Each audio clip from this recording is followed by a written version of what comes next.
I never believed in monsters, let alone lake monsters. How can you believe in something that doesn't exist? I believed in stress and exhaustion, in my own imagination, making shadows of nothing. I believed in chance and bad weather, and unfortunate timing, and tragic accidents. But I've never believed in monsters. Not until Lake Champlain. Not until it spoke my name. And now, I can't unhear it. We rented the cabin late in the season, when the air gets thin and the tourists disappear. Just me, Marcus, and Paul. Our yearly attempt to pretend like life hasn't dragged us apart. The rental owner handed us the keys with a tired smile. "Beautiful place," he said. Then his voice fell flat. "But don't swim at night. And if you hear anything, ignore it." We laughed, because that's what people like us do, laugh at warnings from people who know better. The cabin sat light on the water, old wood and whispering boards. It was perfect. The dock stretched into the rolling gray waves, and the lake was endless in every direction. You could say it was beautiful. But it was quiet, in a way that didn't feel at all peaceful. More like a structure that was holding its breath. The first night, we sat on the dock like idiots, passing drinks back and forth, letting fog wrap around us like cold fingers. And then, something responded from the lake. A low, wet sound rose out of the fog. Not a loon. We know what loons sound like. Not thunder. Not wind. Something that was alive. Deep. Hollow. Heavy. It rolled beneath us. It came from the bones of the lake itself down to its river rocks. The dock vibrated at the noise. Something brushed the support post below. Paul laughed first, but he didn't fool anyone. "Boat engine," he said, rather coyly. Except there weren't any boats. We went inside, pretending we weren't rattled. Then at 3:14 a.m., something slammed into the side of the cabin facing the lake. It slammed hard. Not a random bang, not the wind. A single deliberate knock. Something wanted in. It was like something wanted me. It's amazing how sunlight turns terror into embarrassment. Morning made us rational again. Marcus said the wood shifted. Paul blamed the current. I pretended to agree. So we went into town. Champlain's smiles disappear when you mention the water. Smiles flatten, voices lower, doors close fast. Marcus asked a bait shop owner if anyone had ever seen the monsters. The man turned the sign to close, without answering. We finally found one person willing to talk, a weathered man sitting alone on the pier, staring not at the horizon, but down into the lake, like he was afraid to turn his back on it. Marcus asked if he fished here. The man laughed. Nobody fishes here anymore. What happened? I asked. He tapped his cigarette ash into the lake like an offering to something watching beneath the surface. "My son," he said. 6 years ago they called it a boating accident. Said the wind flipped his boat. I saw it happen. Saw something roll under the water, long, wide, moving wrong. He slowly swallowed, and then his eyes glossed over. They gave me a body covered in marks, not bites, not scratches. His voice dropped to almost nothing. Suction. Like something had gripped him and didn't let go. Paul asked why no one talks about it. The old man smiled without humor. Because every time someone gives it attention, someone else disappears. The lake doesn't like it being talked about. Then he looked at me, directly. Only me. You're staying in those lake cabins? Yes, I said. He nodded slowly. Don't stay long. The night I dreamed I was floating face down in the water, and something underneath was whispering my name. We didn't leave because we were stupid, and because we were curious, and because Marcus bought a drone. He launched it at sunset, grinning like technology made us safe. Clear sky, clear water, calm waves. Nothing scary, until something moved beneath the surface. On the screen, under the shallow gold reflection of the sun, something long slid through the water. Not a fish or a log, certainly not a loon. A shadow thicker than a tree trunk, longer than a boat, moving with purpose. Holy shit, Paul whispered. Marcus lowered the drone closer. The water bulged. Something huge rolled just beneath the surface, dark skin flashing in broken pieces like slick molted stone.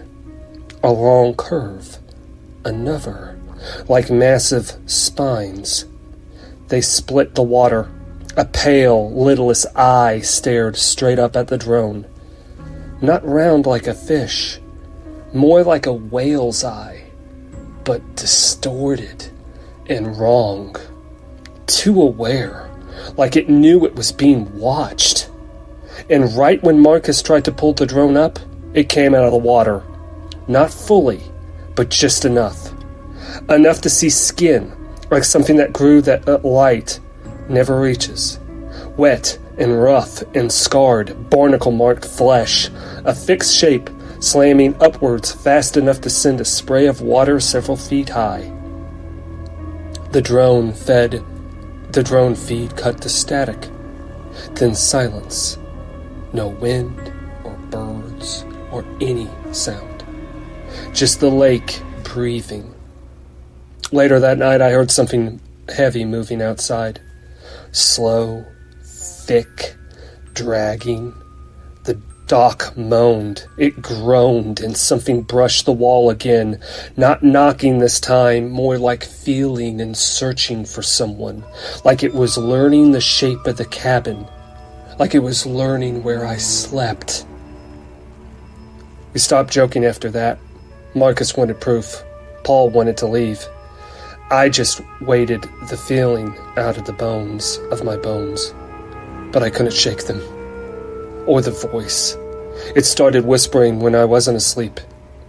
Not words at first, just a rhythm. Like something inside the lake was breathing with me. Then it began to sound like my name.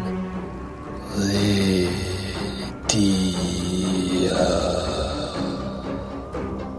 I'd stare at the black water through the window at night, heart thudding, convinced if I blinked I'd see a face staring back. On the third night I woke to water sounds, not outside, underneath the cabin. Like something enormous was shifting below, scraping the supports. Marcus whispered from the next door, "Do you hear that?" Before I could answer, the floor dipped. Just slightly, just enough to feel the weight pulling downward. Like something lifted the lake up and dropped it. The house shuddered. Paul yelled. Something fell and shattered in the kitchen. The dock creaked like bones popping out of place. We rushed outside, breathing, clouding in the cold night air. The lake was black glass, and it was still. Then the bubbles rose, in a long, wide line stretching into the darkness, like whatever was down there was awakening. and it was close. We decided to leave the next morning, except the car wouldn't start. Battery was dead. Classic. Marcus swore it wasn't dead when we parked it. Then the phone service cut off. Then the power went out. Not like a storm. Like something wanted to isolate us. That's when we saw the boat. An old, half-rotted fishing boat drifted towards the dock. No lights, no sound. Just a ghost boat drifting. Except it was moving against the wind. There was something slumped inside. Paul called out, but no one answered. The boat bumped the dock gently. It rocked and then stopped. Marcus climbed in first. He shouldn't have. The thing inside of it wasn't a person anymore. What was left of him was squeezed, ribs crushed inward, neck twisted the wrong way. Round, circular marks covered the chest and the back, not bites. Suctions. Like 1,000 leeches grabbed and pulled until the bones snapped. We backed away slowly. That's when the water beneath the boat swelled. Not like a wave, like something massive pressed just underneath the surface. The boat tilted. Then something yanked it under. Not with a splash, just up and gone, dragged beneath the surface. The dock lurched again, the wood cracked, the water churned violently for 2 seconds, and then nothing. Just breathing. Just slow, patient, hungry.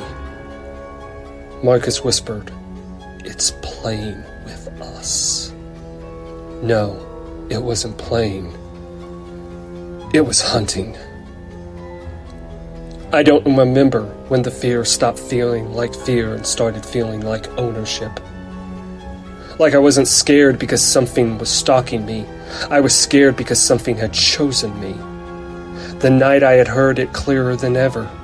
Right outside my walls, right beneath my window. Lydia.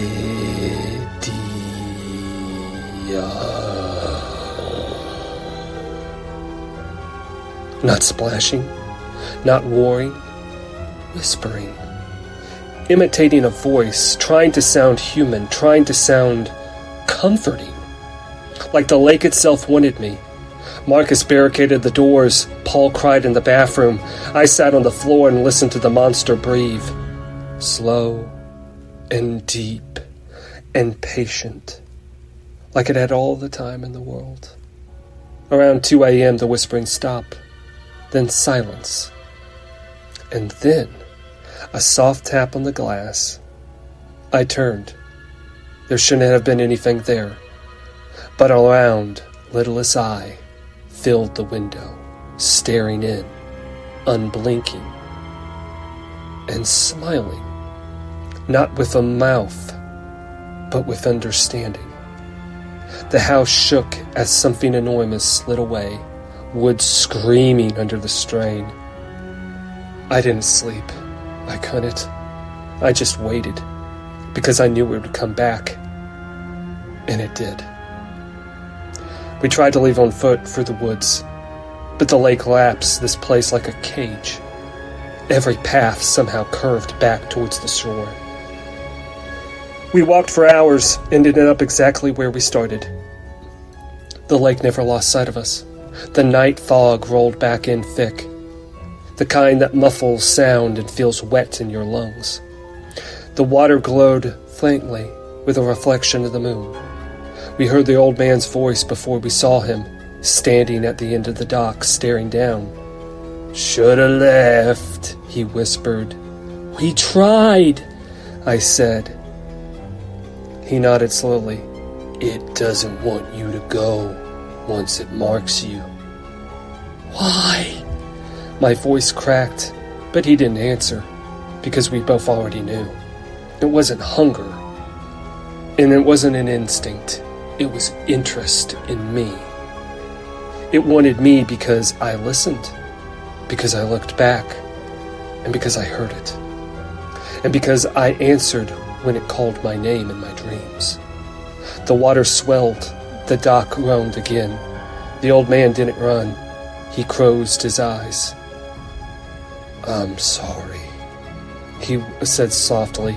Then the water exploded upward. Something massive launched from below, slamming into the pier, splintering wood like matchsticks. A thick coil of slick flesh wrapped around the old man and yanked him into the air. He didn't scream long. He didn't get the chance. He disappeared beneath the surface like he was never there. The lake went still again. Marcus ran. Paul froze. I couldn't move. Because it wasn't after them. It was after me. People think monsters roar. They don't. They study. And they wait. And they learn. Champlain isn't haunted. It isn't cursed. It's owned by something. Owned by something older than anything that lives on land. Something that remembers when humans weren't here. Something territorial, intelligent, and something that resents us. Something that chooses. The legends don't talk about how it lures people. They don't talk about how it knocks, how it whispers, how it imitates people's voices, how it calls your name until you answer. They just call it Champ. It's a mascot, like a joke. But it isn't a joke. It's alive, and it knows what we are. Small, breakable, and easily lured. Marcus disappeared 2 nights later, taken off the dock, no scream. Paul vanished at dawn. His footprints led to the water. Only mine stopped inches before the shoreline. Like I wasn't forced. Like I stepped willingly. Maybe I did. Because some nights I still stand there with the water brushing my toes, listening, waiting. Because it still calls me. Softly, lovingly, patiently. And I don't know, one day I will answer. One day I'll stop resisting that slow, gentle pull downward. And I feel the enormous shadow wrap around me. And I will understand what it is, and why it chooses who it chooses. Maybe I'll know if it's a god or a demon, or just something hungry and alone at the bottom of a cold black lake.